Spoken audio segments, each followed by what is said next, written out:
किसी ने पूछा था 250 का आंकड़ा याद रखिए। अगर आपका ब्लड शुगर बिना किसी दवाई के खाना खाने के 2 घंटे बाद 250 mg पर डेसिलिटर से नीचे रहता है तो नॉर्मल, ठीक ठाक। 200 रहे तो बहुत अच्छा, 250 रहे तो कोई चिंता की बात नहीं है। अच्छा, अब ये नंबर मुझे कहां से मिला? पूरे दुनिया में जितने सारे ट्रायल हुए हैं डायबिटीज पे, ACCORD trial, ADVANCE trial, UKPDS trial, VADT trial, वो सारे ट्रायल को इकट्ठा करके उन पे एक रिसर्च पेपर आया जिसे कहते हैं एसीपी गाइडलाइन 2018 में। वो रिसर्च पेपर ने ये बोला कि अगर किसी का 8 से नीचे HbA1c है, which translate to 250 mg per decilitre blood sugar से नीचे, तो उसे नॉर्मल माना जाए पूरे दुनिया में। भारत में क्या हुआ, ये आने के बाद इंडियन मेडिकल एसोसिएशन ने एक प्रेस रिलीज जारी किया अपने सारे डॉक्टरों के लिए कि ये जो नया गाइडलाइन आया ना, ये किसी पेशेंट को बताना नहीं, क्योंकि पेशेंट को बताएंगे तो क्या होगा? हाँ, तो वो तो बोलेंगे मैं तो नॉर्मल हूं, तो डायबिटीज पेशेंट नहीं है, मैं दवाई क्यों खाऊं? अच्छा, ये जो प्रेस रिलीज आया, अगर आप ये प्रेस रिलीज देखना चाहते हैं तो आप गूगल में डालिए ACP guideline Indian medical association, तो सारे प्रेस रिलीज आपको दिख जाएंगे। तो 250 mg पर डेसिलिटर से नीचे ब्लड शुगर रहे तो नॉर्मल मानिए, 200 से नीचे रहे तो और अच्छा है, ठीक है ना। अब ब्लड प्रेशर की बात कर लेते हैं। ऊपर और नीचे को जोड़िए, सिस्टोलिक एंड डायस्टोलिक। अगर वो 250 से नीचे नीचे है तो ठीक मानिए उसको। 150/90 अगर दोनों को जोड़ेंगे तो कितना आ जाएगा? तो नॉर्मल है। उससे ऊपर है, पहले नॉर्मल था लेकिन अब बढ़ गया, तो उसको नीचे लाने का कैसे है? दवाई से नहीं, बिना दवाई के। दवाई से जब नीचे लाते हैं तो हार्ट को वो कमजोर करके तब ब्लड प्रेशर नीचे आता है, राइट। तो वो that is not the right technique. जिस तरह से बैलून में हवा भर दिया तो एयर प्रेशर ज्यादा आ गया ना, अगर एयर प्रेशर कम करना है, हवा थोड़ा कम करना पड़ेगा। ठीक उसी तरह से बॉडी में अगर कुछ फ्लूइड इकट्ठा हो गया तो ब्लड प्रेशर बढ़ेगा, तो फ्लूइड को हटा दो। कैसे हटाना है? 5 मिनट में आ रहा हूं। कोलेस्ट्रॉल, टोटल कोलेस्ट्रॉल कितना होना चाहिए? सिर्फ एक आंकड़ा याद रखिए, 250 से नीचे नीचे सब कुछ ठीक है, राइट। 250 से ऊपर है तो नीचे ले आइए। अच्छा, इसका सबूत क्या है? ये किताब है, इस किताब में पूरे एविडेंसेस दिए, पढ़ सकते हैं आप। 250 से ऊपर है तो क्या करें? तो नीचे लाइए। नीचे लाने के लिए सिर्फ एक काम करना है, डू नॉट ईट कोलेस्ट्रॉल। खाइए मत कोलेस्ट्रॉल। कैसे पता चलेगा किस चीज में कोलेस्ट्रॉल है कि नहीं? मैंने बताया, जो भी चीज जानवरों से निकल के आती है वो अगर आपके पेट में जाएगा तो कोलेस्ट्रॉल है। अच्छा, डेयरी प्रोडक्ट प्लांट से निकलता है कि जानवर से निकलता है, तो उसमें कोलेस्ट्रॉल है, तो मत खाइए, उसको कम कर दीजिए। कई देश है, मलेशिया है, वियतनाम है, नेपाल है, जहां ज्यादातर लोग नॉनवेज ही खाते हैं। वहां जब मेरा लेक्चर होता है, मैं बोलूं कि भाई नॉनवेज छोड़ दीजिए, तो बोलेंगे आप ही चले जाइए, हम तो नॉनवेज नहीं छोड़ने वाले। तो मैं फिर नेगोशिएट करता हूँ, मैं बोलता हूँ कम कर दो। आप वो जानवर खाओ, पहले तो कम खाओ, वो जानवर खाओ जिसमें कम कोलेस्ट्रॉल है। कैसे पता चलेगा कौन से जानवर कम कोलेस्ट्रॉल है? एक सिंपल नियम है, जिस जानवर के कम पैर हैं उनमें कम कोलेस्ट्रॉल। जैसे जैसे मान लो पॉर्क बीफ है, 4 पैर तो ज्यादा कोलेस्ट्रॉल, मत खाना। मुर्गी बेचारे 2 ही पैर हैं तो थोड़ा कम कोलेस्ट्रॉल, खा लो कभी कभी। मछली का एक भी पैर नहीं, वो और भी कम कोलेस्ट्रॉल, तो वो खा लो, राइट। तो कोई बोलता है सांप के तो पैर ही नहीं होते सांप ना खा। हाँ, ये क्वेश्चन पूछते हैं। सांप के स्किन के अंदर देखेंगे तो माइक्रो पैर होते हैं हजारों में, that is indication, it is very dangerous. तो कुल मिला के पहले तो एनिमल फूड छोड़ दो, और खाने ये तो कभी कभी उतना नहीं खाएं। तो ये कोलेस्ट्रॉल अगर आप खाएंगे नहीं तो आपका कोलेस्ट्रॉल बढ़ेगा नहीं, फिर तो बॉडी उतना ही कोलेस्ट्रॉल बनाता है जितना बॉडी को जरूरत है, एक्स्ट्रा नहीं बनाता। एक्स्ट्रा वही है जो आपने कंज्यूम किया है। तो अब करना क्या है? हमें करना क्या होगा? Garbage relocation. रूल नंबर 1 मैंने बता दिया, रूल 2 पे आ गए। तीन ही रूल बचे। रूल 2 क्या है? मान लो यहाँ पूरा पोल्यूशन हो गया, पूरा पानी गंदा हो गया, सारी मछलियां बीमार पड़ गई। अब मैं पूछूं दुनिया का कौन सा डॉक्टर है जो मछली को ठीक कर दे? कौन सी दवाई है? तो आपका सोल्यूशन क्या? ठीक कैसे होगा? हाँ, मछली को कुछ नहीं करो, पानी चेंज करो ना, पानी को क्लीन कर दो। मछली को क्यों कर रहे हो? प्रॉब्लम मछली में दिख रही है बट पानी वजह है, तो वजह ढूंढो। तो मैंने क्या किया, सारा पानी का कूड़ा उठाया, क्लीन करके कूड़े को यहाँ कोने में छोड़ दिया।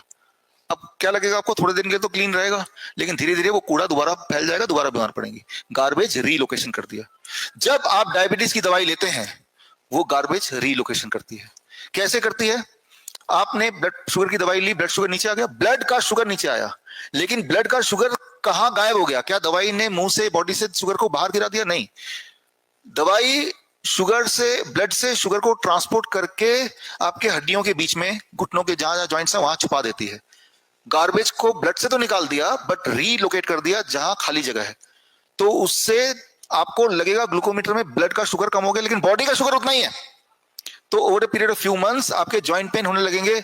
आप बोलेंगे मैं डायबिटीज की दवाई खा के ब्लड शुगर तो नॉर्मल, लेकिन जॉइंट पेन होने लग रहे हैं, जबकि दोनों आपस में कनेक्टेड हैं। कुछ लोगों के वो शुगर ब्रेन में इकट्ठा होने लगता है तो उनको पार्किंसन हो जाता है, डिमेंशिया हो जाता है। इसलिए पार्किंसन डिमेंशिया को डायबिटीज टाइप 3 का नाम दिया गया है, राइट। तो बॉडी शुगर दवाई सिर्फ ब्लड से शुगर को निकालती है और कहीं कहीं ठूस देती है, तो फिर आपको वो वाली बीमारी लग जाती है जैसे किडनी फेलियर एक्सेट्रा।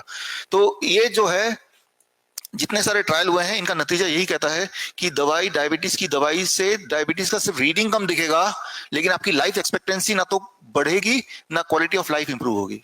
तो ये आपको समझना पड़ेगा कि दवाई जब ले रहे हैं तो गार्बेज को रीलोकेट कर रहे हैं। दुनिया की सबसे खतरनाक दवाई जिसे कभी नहीं लेनी चाहिए वो है, दुनिया की सबसे पुरानी दवाई भी है, पैरासिटामोल। पैरासिटामोल क्योंकि सबसे पुरानी दवाई है तो आपको ये समझ आ रहा होगा कि इसमें बहुत सारे ट्रायल भी हुए होंगे। लेकिन क्या आपने ट्रायल पढ़े? क्या उन डॉक्टरों ने ट्रायल पढ़े? मैंने सारे ट्रायल इकट्ठे कर लिए, ये सारे ट्रायल आपकी आंखों के सामने है। इनमें से कोई भी ट्रायल आप पढ़ेंगे तो कोई भी ट्रायल ये नहीं कहता है कि पैरासिटामोल लेने से आप जल्दी ठीक हो जाएंगे। वो ये कहता है जो लोग पैरासिटामोल लेते हैं वो उनको उनका डिजीज और ज्यादा खिंच जाता है, and as a result liver fail होता है, किडनी फेल होता है। इसीलिए पैरासिटामोल को दुनिया का सबसे खतरनाक दवाई का खिताब भी मिला है, European journal of pain, right. तो पैरासिटामोल तो करें क्या हम? मान लो बुखार हो गया, पैरासिटामोल दे रहे हैं, जैसे ही पैरासिटामोल का असर खत्म हो जाएगा तो बुखार दोबारा आ जाएगा, है ना।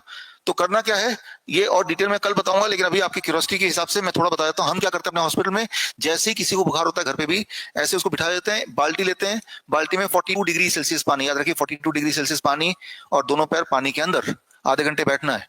आधे घंटे जब बैठता है उसका टेम्परेचर आधा डिग्री और बढ़ जाता है। पहले तो फीवर था ही और बढ़ गया, और उस आधे घंटे बाद जब उठ के चला जाएगा उसके आधे घंटे बाद टेम्परेचर बिल्कुल ही नीचे आ जाता है। तो यानी कि पैरासिटामोल से भी तेजी से अगर आपको अपना फीवर को कम करना है तो इसे हम कहते हैं lower leg hot water immersion. Faster than paracetamol, safe है, और पैरासिटामोल का असर खत्म होने के बाद दोबारा फीवर आ जाएगा, इसमें आएगा भी नहीं for most of the cases, right. तो कितना आसान है। क्यों? क्योंकि फीवर हमारा दुश्मन नहीं है। दुश्मन है क्या? फीवर तो हमारा वेपन है।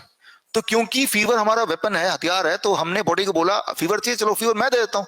तो आपने बाल्टी के रास्ते, सेकंड हार्ट है मैंने बताया था, आपने बॉडी को फीवर दे दिया, तो बॉडी को अपना ऊर्जा यूज नहीं करना पड़ा। जब टेम्परेचर थोड़ा और हाई हुआ एट 40 डिग्री सेल्सियस, कोई भी वायरस जिंदा नहीं रह सकता, it has to die, right. तो जैसे ही वायरस मरा तो बॉडी ने अपना फीवर वापस ले लिया, आप ठीक हो गए। कितना टाइम लगेगा? आधे घंटे से 1 घंटा। जो काम आधे घंटे से 1 घंटे में ठीक हो सकता है, पैरासिटामोल लेंगे तो कई दिन तक वो चलता रहेगा। It will go for many days. Let me finish, then I will take the question, right. Question आपके दिमाग में आ रहे होंगे। हाँ, बैठी बैठी बैठी सवाल लिख लीजिएगा, लेकिन इसका जवाब तो दे देता हूं। वैसे देखिए, जब आप पैर में हैं, हमें पूरे बॉडी को गर्म करना है, सिर को गर्म नहीं करना है। तो सिर में आप पानी निचोड़ के कोई ठंडा या नॉर्मल एक टॉवल रख दिया, ताकि कुछ लोगों के सिर में गर्मी चढ़ जाती है तो उन्हें थोड़ा अनकंफर्टेबल रहता है, बट वो एक मामूली बात है, उसके डिटेल में अलग से बात करेंगे। तो मैं यहाँ पे सिर्फ इतना बोलना चाह रहा हूँ कि दवाई जब लेते हैं तो आप सिर्फ पोस्टपोन करने का सोचते हैं उस पल के लिए, बट द कॉस्ट आप देते हैं दैट इज लिवर फेलियर या बॉडी के अल्सर या कैंसर, इस तरह की बीमारियां। तो अब हमें करना क्या होगा? गार्बेज को रीलोकेट नहीं करना दवाइयों से, गार्बेज को एक्वेरियम से ही बाहर कर देना। हमारा एक्वेरियम क्या है? बॉडी, है ना। बॉडी से गार्बेज बाहर, शुगर को बॉडी से बाहर, क्या, राइट। या फिर